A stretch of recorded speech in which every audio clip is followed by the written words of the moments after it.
হরে কৃষ্ণ। খারাপ সময়েই মানুষের নিজের লোকের রূপ প্রকাশ আসে। তো ভবিষ্যৎকে মজবুত করতেই হবে। কিছু সম্পর্ক ভাড়া বাড়ির মতো হয়, যতই সাজাও তা নিজের হয় না। যখনই কারুর গুণ দেখছো তো মনকে ক্যামেরা বানাও, আর যদি অপগুণ দেখো তাহলে মনকে আয়না বানাও। কারণ অপরের যে কমজোরি তুমি দেখছো, অনেক সময় তোমার মধ্যেও তো তা আছে। তাই জগতের নামের জন্যেই তুমি তো পরিচিত হও, কিন্তু তোমার স্বভাবই কারো হৃদয়ে জায়গা পেতে পারে। নাম হাজারো হতে পারে, কিন্তু সামান্য মানুষই তোমার হৃদয়ে থাকে। কিছু পেলেই জিত, আর কিছু না পেলেই হার, এই রকম মানা ঠিক নয়। এ সবই সময়ের জন্যে হয়। ভক্তের চরিত্র বিনা ভগবানের ভক্তি প্রাপ্ত হয় না। সেই জন্যে ভক্তের চরিত্র শুনতে হয়। এই জন্য ভক্তমাল কথা আছে একটা বই, তাতে প্রচুর ভক্তের কথা আছে। ভক্তের সঙ্গে প্রেম না হলে ভগবানের প্রেম প্রাপ্ত হয় না। ভক্তের কৃপা বিনা ভগবানের কৃপাও হয় না।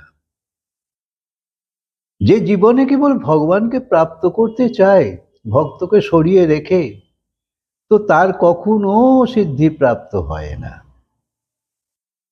কিন্তু যে ভক্ত কৃপার আকাঙ্ক্ষা নিয়ে ভক্তের চরণ শরণ গ্রহণ করে, তার সহজভাবে ভক্তের কৃপা প্রাপ্ত হয়ে যায়।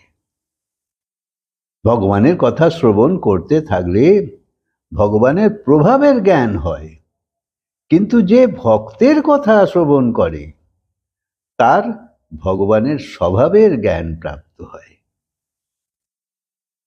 নিজের কাজ প্রভুর প্রভাবে চলে না। প্রভাব তো আমরা দেখতে পাই, কিন্তু তাতে মনের পরিবর্তন হয় না।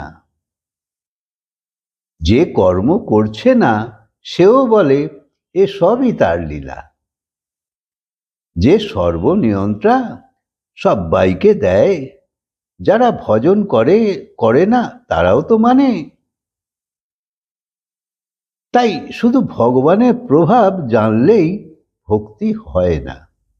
ভগবানের স্বভাব জানতে থাকলে নিশ্চিত ভক্তি প্রাপ্ত হবে। ভক্তের চরিত্র থেকে ভগবানের স্বভাবের জ্ঞান হয়, আর যখন তার স্বভাবের জ্ঞান হয়ে যায় তো সে প্রিয় লাগবেই। তাই প্রভুর থেকে বেশি আর প্রিয় কে হতে পারে? কারোর সাথে তো আর প্রেম করাই যায় না প্রভুর থেকে বেশি। তাই যে তোমার হিত চায় সে পর হলেও ভালো, আর যে তোমার ভালো দেখতে পারে না সে আপন হলেও দূরে থাকো তার থেকে। হরে কৃষ্ণ।